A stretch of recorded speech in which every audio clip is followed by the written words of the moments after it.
What is up, everybody? Welcome back to another episode of the Indy Investor Pod. So this is Randy. I've got Brian on, and today we're going to get into a couple different things. But first, Brian, how you doing today? Doing well, man. So I like being on this side. Usually I'm the one that's, asking the questions and stuff like that. So I kind of I like you being in charge and me just being the guest on a little bit.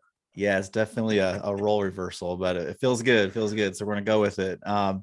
So, Brian, I know you do a lot of coaching throughout the country with some various real estate investment companies, some wholesalers, some flips, but in the real estate space, they always come at you with some questions. I know there's some local investors here in Indy that are always emailing you questions as well. So what I did was I kind of compiled a handful of questions that are most commonly asked that people reach out to you for, and we'll just kind of run through them, and we'll hear what you have to say, and anyone can apply it to what they've got going on here in Indy and what they're working on. So yeah, sounds good. I think it's it's one of the things that it's one of the reasons I like kind of the coaching and consulting stuff, honestly, is because I'm bringing stuff back for our team that's helping us out that I learned from other teams even as I'm coaching them and stuff. But it's a lot of stuff that hopefully I can bring back and bring some value to the Indy investor community as well. If there's something that's working for somebody out in California, I want to bring it back to Indy and see what's working here and see if we can help anybody out. So it's all business operation stuff. It's sometimes it seems simple, but it's like, oh man, I never thought about that. Or that's an really easy thing to approach. I sat down with somebody the other day, and did like kind of just a quick 1 hour session with him. And like, he went back and implemented like two things that we talked about within like the next half hour. He's like, my team is like so excited and on board, and they were just like the simplest things ever. So yeah. Yeah, definitely. I mean, I know you do it with our team. Sometimes we just need you to act as like someone looking from the outside in and give us some advice on what we're talking about. And so it could be something breaking down something very easy that we just need almost like a third party to kind of say, okay, like let's think about this and break it down. So yeah, that's also why sometimes I bring in another coach for us too, because you guys don't want to hear it from me. You want to hear it from somebody else. So. Exactly. So let's jump right on into it then. So the first question I have for you, Brian, is how do you know who to hire for your first internal team member?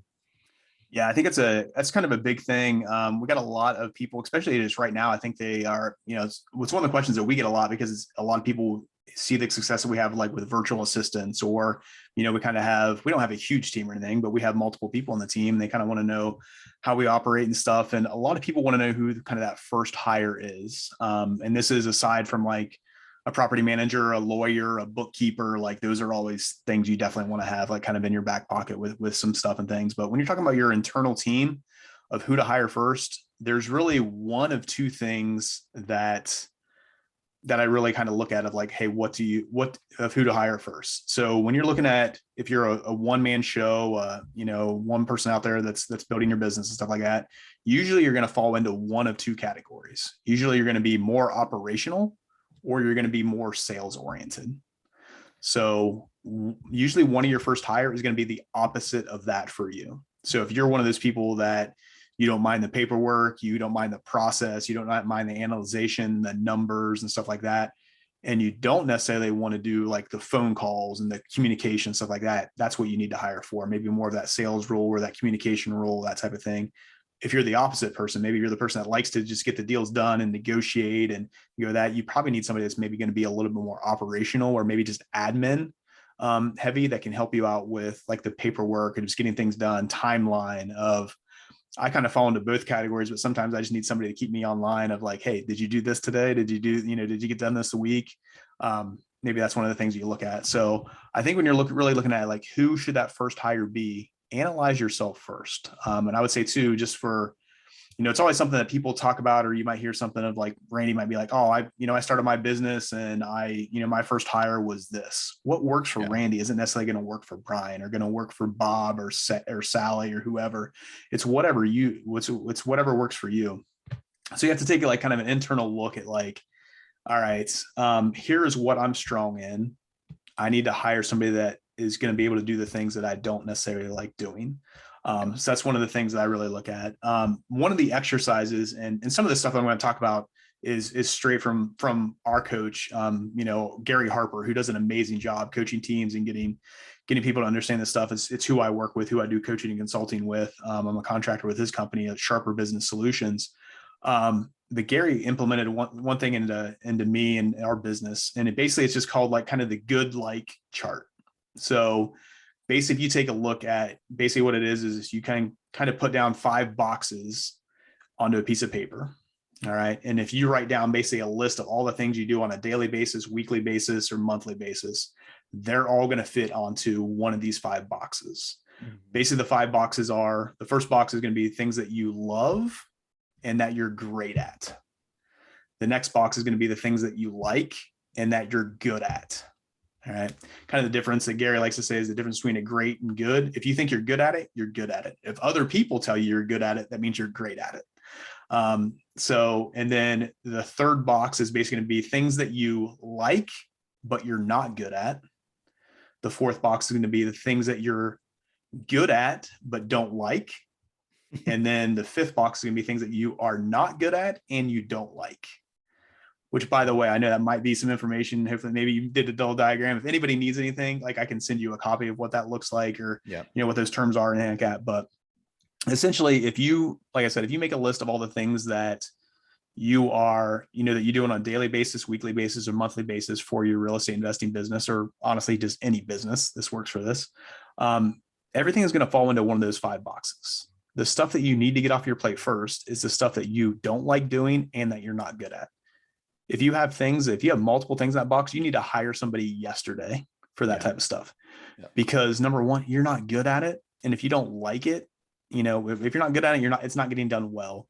And if you don't like it, it's pulling your energy out. It's that stuff that you're procrastinating about it. It's not getting done right.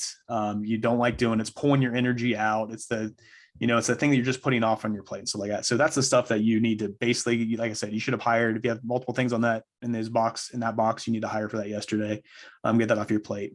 Your other stuff, the things that you are good at but don't like, and the things that you like but you're not good at. Maybe you might have a couple of those things that stay on your plate and stuff like that, just because you're building your team, and you're still going to have to do some of that stuff. But if you can ever operate within the 2 boxes of things that you love and you're great at and that you like and that you're good at, if you can operate your day, your whole day, or your week, or your month, just living in those 2 boxes, you're going to love your job. You're going to absolutely love what you do.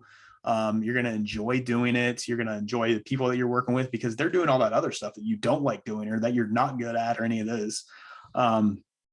So I was like, a CEO used to work with us, and he was just on the last 2 episodes of the Indy pod. I'll use him as an example of, like, I remember when he was like working with us, and he made a comment one day. He's like, man, I get to talk about real estate, and I get to do real estate all day. I love this stuff. Like I said, he was living within those 2 boxes. Now there was some stuff that we had him doing that he doesn't necessarily like, of walking, doing this and doing that. But he was, for the most part, he was living in those 2 boxes. He was getting to do what he loved. He was going to do the real estate stuff and things. So sorry, I'm a little bit long-winded with this, Randy, but I got one more thing to add here. You're fine. So I realized as our team started to grow a little bit, I had to add kind of a 6th box to my day-to-day stuff. So there were a lot of things that I was doing that I liked or that I loved and I was great at, and that I liked and I was good at. And there were 1 or 2 things in the other boxes that maybe I didn't really like, or I wasn't really that good at, but it made sense for our team because we're still small. But there was another box I had to add, and that was basically the things that I didn't have time for. So basically, there were some things that maybe I was good at and that I really liked doing, but I didn't have time for it. It didn't make sense for me to do it. And a great example of this is I love to just do work and do projects, like as I'm watching a ball game at night or anything like that. So like a Canva promotion, like basically jumping on Canva and like making a promo for a property, like that's stuff I love doing and that I'm really good at. I like the visual stuff, but honestly, I shouldn't be doing that. That should be something I should give to somebody else. Not the best use of your time. Right. Because it would be better off if I was emailing somebody about that next connection that I could be making and stuff like that. So my number one job as a CEO is to find talent. And if I'm doing some of those other tasks that I don't necessarily have time for, I'm not spending enough time on finding talent. By finding talent, that means that I'm looking for people for our own team, but I'm also looking for contractors, that next connection, that next person that we can be working with, that next person we can do a project with, or any of those things. That's what my time should be spent doing. So some of those other things, I need to give that up as well. So anyway, coming back to that original question, Randy, that you had of who's that first hire? Go through that exercise, list out all the things. What box do they fit into? Is it things that you like doing and that you're good at? If it's anything else, that's what you need to hire for. and take a look at it that way. Yeah, that's I get really from everything you said there. My biggest takeaway that I had to realize before was that, you don't want to hire, you think, or at least this is what I thought. I wanted to hire someone else like me, right? Yeah. Say, hey, if I could double me, then we could double production. Doesn't work like that, because we then we're step gonna in have each the other's same. toes, and It's double the issues, right? It's double the work that needs to be done on the back end, because now we've got two Randys that don't know how to do anything about processes, right? All that stuff I talked about, like making a Canva profile or a Canva Yep. page. Randy be like, Grant, help me with this. I'm not good at Yeah. this. I think that's the first thing that you told me the very first day you started working with us. Yep. But Yep. Told you so, right away. yep. Awesome, man. So next question. Let me add one more thing to that real quick. Once you do start hiring people and you go through that exercise yourself of like things that you like and that you're not good at and vice versa, all that stuff, have anybody that's on your team, have them go through that exercise maybe once or twice a year as well, because you want to make sure that they're living in those boxes too of doing things that they are good at and they like doing. If they're living in those other 3 boxes of the stuff that they're not good at or they don't like doing, all those things, they're not going to work for you long. They're going to burn out. They're not going to do as well and stuff. So you want to make sure they're operating within their great boxes as well. Absolutely. Next question, Brian, is what are some tips for initial training and onboarding? Yeah. So you've got the person that you want to bring in. What are your best tips for getting them trained up and getting on board into your system? Yeah, this is something that I wish I did better at, but I have a great tool and a great exercise to go through this. And I don't necessarily do this the best with even my team or our own stuff, but this is a great tool. I got this from Gary as well. Gary got this one. I think he kind of created this and started doing this when he's in the corporate world in Chicago and stuff. But basically people, when you hire them or they're working for you, whether it's part-time, contractor, full-time, whatever it may be, if they're working for you, they want to know what they're responsible for and what's on their plate and what's on your plate. Okay. So Gary likes to kind of call this the three areas of approval. So same thing, Randy, let's say I hire Randy and basically I'm going to just go through his job description, all the tasks, all his responsibilities that he's going to be doing. I'm going to make a list of them. Okay. And basically they're all going to start kind of in this first column, which is basically a column that basically just says, hey, don't do it until we talk about it. So when he's first training and stuff like that, there's nothing that he's going to know how to do kind of necessarily on his own, or at least I want to check it a little bit. So the first column of this is basically just hey, don't do it until we talk about it. So I want to make sure that we're going to talk about it and then he's going to do it. The second column is going to basically be like, do it and then show it to me. So maybe it's an area basically where he's going to do it and then he's going to show it to me just for my approval. The third column is basically going to be a column that's basically just like, do it and don't tell me about it. Basically, it's all on you. Like, I don't care about it. You know how to do it. You've done it multiple times. I trust you, whatever it is. So if you have somebody that's working for you in any capacity right now, you think about all the things that they're doing for you, they all fall into one of those 3 categories. Yep. It needs to be something that they can't do it until you talk about it. It's going to be something that they need to just do it and then show you for approval, or it's just going to be, they're just doing it on their own and you never want to hear about it, never want to talk about it or anything like that. Okay. So as you are bringing on somebody onto your team, like I said, a lot of those things are going to fall in that first column where they have to go through it and then, or we're going to have to talk about it before they do it. And then once they're like, okay, you got it, you understand it, you move it to the next column. Maybe they're just doing it on their own and then just showing it to you for approval. Once they got it from there, you're going to move it over to that, just do it because it's your responsibility now. It's a great way for people to understand what is their responsibility, what is on their plate, what are they responsible for, and the things that you don't even need to know about, hear about, whatever it is. And things can basically move interchangeable between those columns and stuff like that. If you ever have anybody on your team that is working just in that third column where it's just like, do it and don't tell me about it, or do it and don't show me, I don't want to hear about it or anything like that, you need to add some other things in those other columns too, because they need to be challenged a little bit. They need new projects. They need to keep going and stuff. So, but I think it's a great exercise. Like I said, I don't do it as well as what I would like to do because I think it's a great thing to do. But people that I've seen and that I've worked with that have implemented that, especially for onboarding right away, the employee or the worker or the contractor, whoever it is, man, they really appreciate it because they know exactly where they stand with their responsibilities and their task to be successful within their role. Yeah. That's awesome, man. If you can't tell yet, Brian loves charts and I do. putting things in boxes. Yeah. Very organized. And we're only 2 questions in. You could already tell that's something you enjoy doing. So on my next question here, kind of just piggybacks off of this, I think, is how do you track everyone's responsibilities then?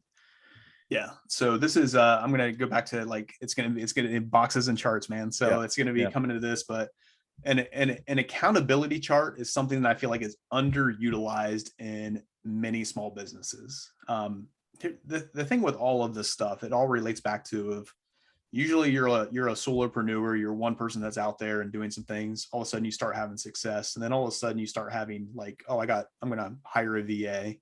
And then all of a sudden it's like, oh, I have like 2 VAs and 2 people working for me. And all of a sudden you have a team, you have a business. Like you got to kind of treat it like a business. An accountability chart is an important part of a business. It's something that, like I said, everybody likes to know what their role is. Everybody likes to know where they stand, who they report to, what their responsibilities are, and things like that. So, and I think an accountability chart is a great way to visually do that. Basically, it's going to be something of, you're going to have basically your CEO or leader or visionary or whatever you want to call it up at the top, and then all the other people underneath them. But use basically each person's role should be filled in within a box of like, hey, here's what Randy's doing, here's what his responsibilities are, and then there. But there also should be lines to like, who does Randy report to? Who's above Randy? So when it comes down to those things like we just talked about with the approval of like, hey, you do it and don't tell me about it, or do it and get my approval. Who do they get the approval from? Is it from the CEO, or is it just from their manager, or whoever it may be? So I think that's really, really important. And like I said, I think it's an underutilized tool within businesses. Any corporate business is going to have these and things like that. But I see that a lot of the smaller businesses, like they don't necessarily know what it looks like, how to do it. And really it's a pretty kind of a simple thing of just basically write down everybody on your team, what their role is, and then what their responsibilities are. And then who do they fall under? One of the things I like to say, along with Randy was kind of joke, it's call me out on saying that I like my boxes and my charts and things like that. It's 100% true. I also love colors. Like I love to color coordinate things and stuff like that. So like, for example, it's like for my accountability chart, I like that, ours is all color coded. So we kind of know like people are on different levels and you can kind of see different things, but one person is one color. He might be in multiple, there might be multiple boxes because he falls in multiple departments, but you can track it through colors. But one of the other things I like to kind of do with this too is with my accountability chart. And I think this is where you can kind of take an accountability chart like to the next level, is basically like, I always like to have an accountability chart that shows my business how it is in my current day, and then basically have another accountability chart that looks like what I want my business to look like within a year. So I want to see, hey, what does it look like today, and where do I want to get to? What do I want it to look like? And with that, I like to, coming back to the colors, I like to kind of color coordinate it to basically like, hey, within this first quarter, here are all the things I want to, here's all the changes I want to make within this first quarter. Here's all the change I want to make within these second quarters. So you can kind of just track it by colors and stuff like that. But I think that's something I think a lot of businesses come into it and they come up with an accountability chart and then never look at it again.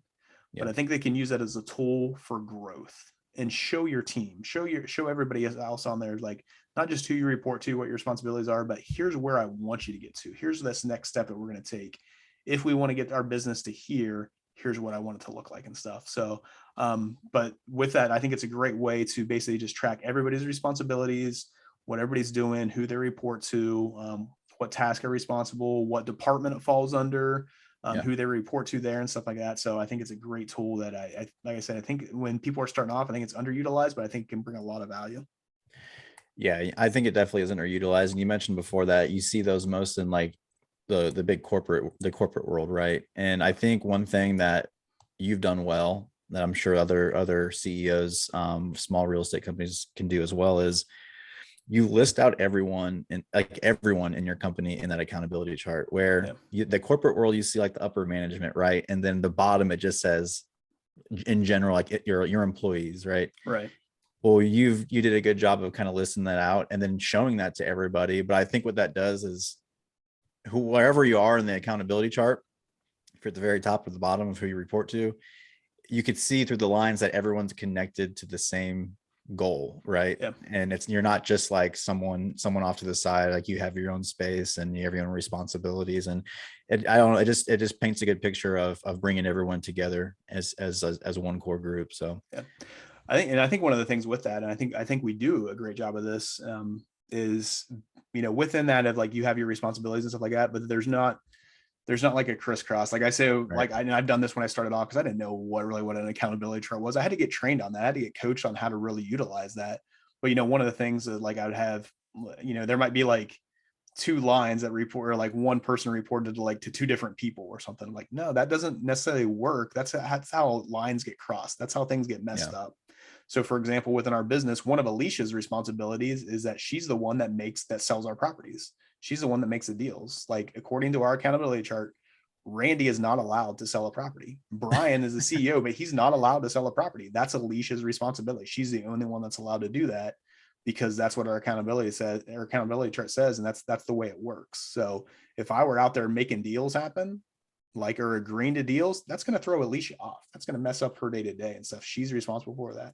Now, granted, I am out there talking to people and trying to make deals happen, but they have to go through Alicia and stuff. Sure. So yeah, that's what the point of a lot of that stuff is, to make sure we know who's doing what and nobody's crossing those lines. I know a lot of CEOs out there in the business, they end up being a bottleneck in the business because, a lot of leaders end up being the bottleneck because they're trying to do a little bit too much and they're not necessarily following the way things should happen. Yep, exactly. And then fourth and last question regarding these topics. What are some communication and organizational tools that you recommend? I have an idea of what you're going to say, but would love to hear this. So I think with this, I think it needs to be, it can be anything, but it can't be a lot of things.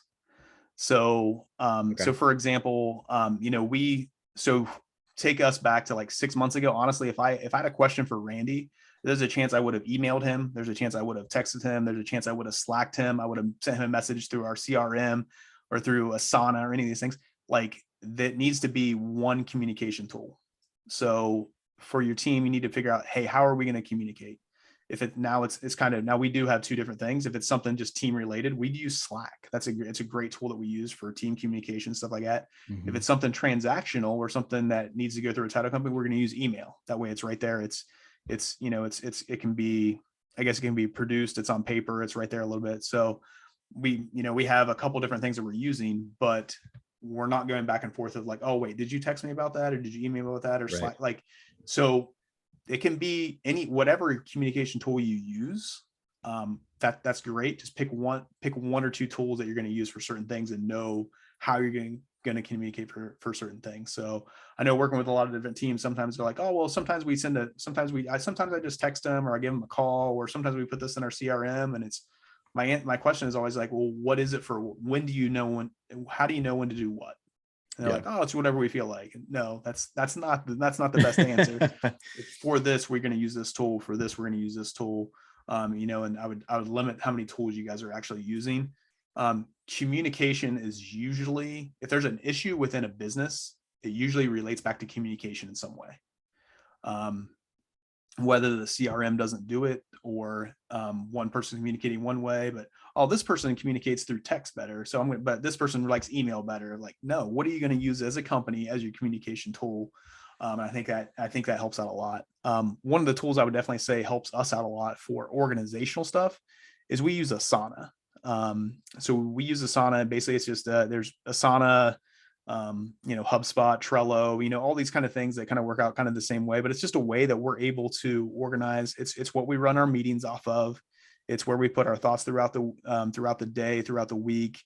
So if Randy and I have our same page meeting on Monday morning. So throughout the week, if we have any questions or any thoughts like, oh, I want to talk to Randy about this, I just put it in our Asana, and then Randy and I can talk about it on Monday and stuff. So actually the app works really, really well. So it's one of the tools that I really recommend. And it's pretty user friendly. It's a communication tool, and it's where we run our business off of.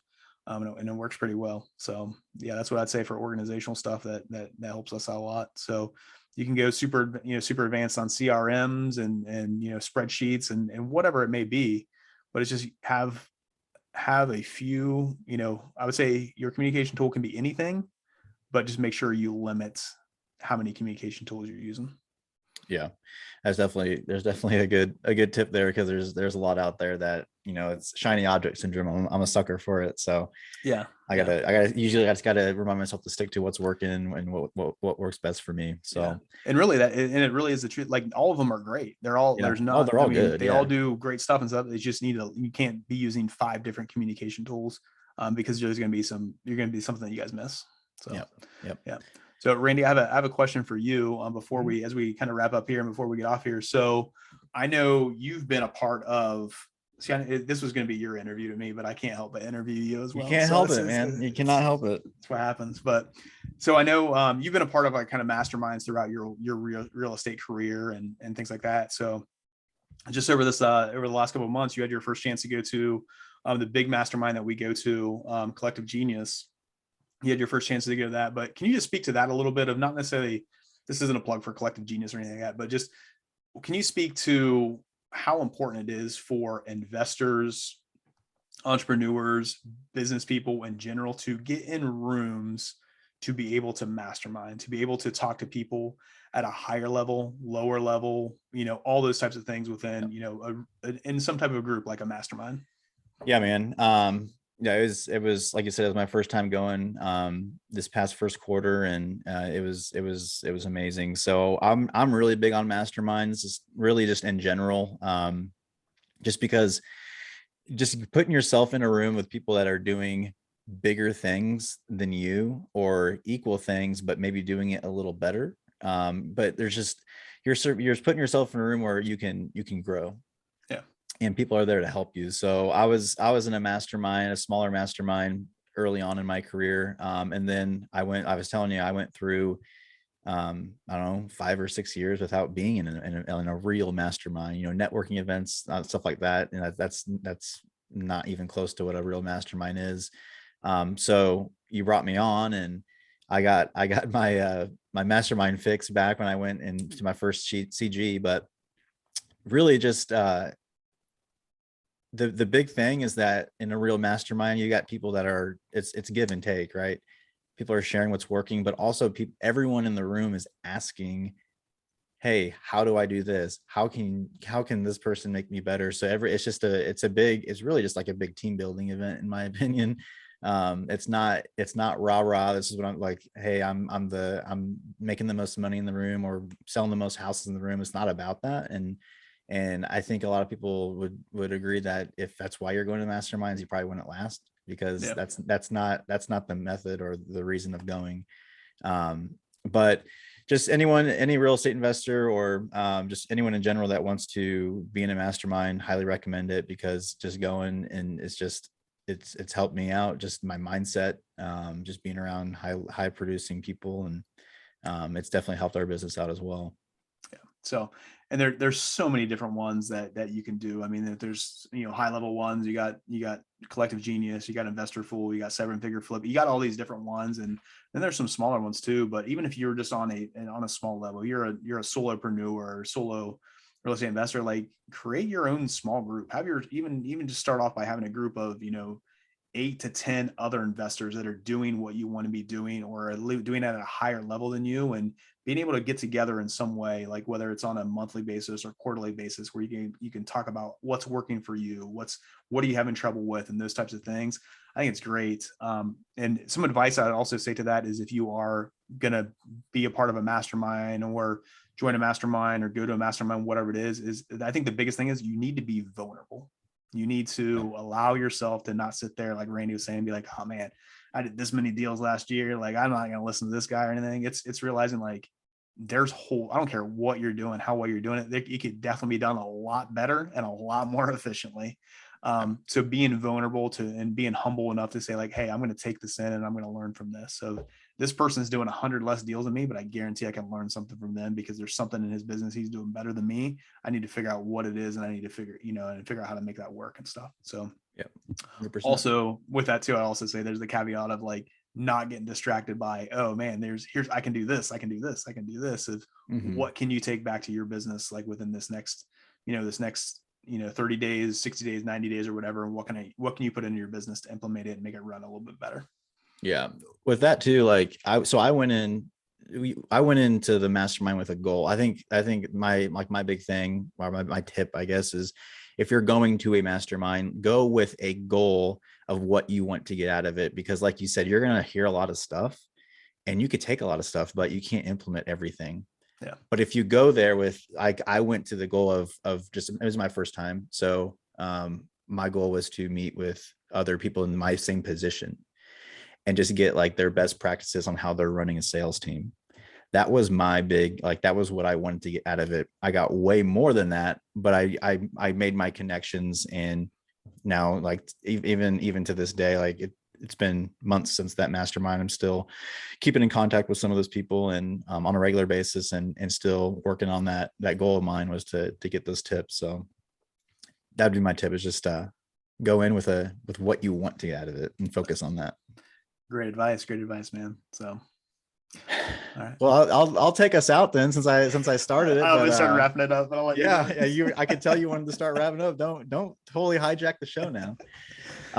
But is there anything lastly, Brian, before we wrap up here, that regarding those those first few questions, anything you wanted to kind of just round off on? Yeah, I think the big thing is, my big advice with everything that we talked about today, whether it's mastermind stuff or accountability charts or, any of the stuff, it all relates back to, like, it's so important to get some type of coaching, I think, of realizing that, this, I think, is something where I've grown the most in my life in general. Is like, I used to put myself in rooms where I enjoyed being the smartest person in the room and thought that I could handle it all on my own, and Mr. Do It All and stuff like that, realizing that, like, being, like I said, being vulnerable and being humble and be like, man, I need help with this, or who can help me with this, or where can I get, where can I learn from this? I don't know it all. I want to try to do it better. But some type of a coaching or mentorship or some type of a thing where you can get access to somebody else's mind that can look at it, like Randy mentioned before, so a different perspective that can look at your stuff and say, hey, here's a tool that can help you out, or here's, maybe you want to try to do it this way and stuff. So yeah. Awesome, man. Well, I appreciate you being a guest on your own podcast. If anyone wants to contact Brian, you could reach him at brian@simplewholesaling.com. As always, if anyone has any questions about Indy real estate, selling properties, buying properties in Indianapolis, reach out to me, randy@simplewholesaling.com. And that will wrap up today's episode. We'll see you on the next show. All right. Take care.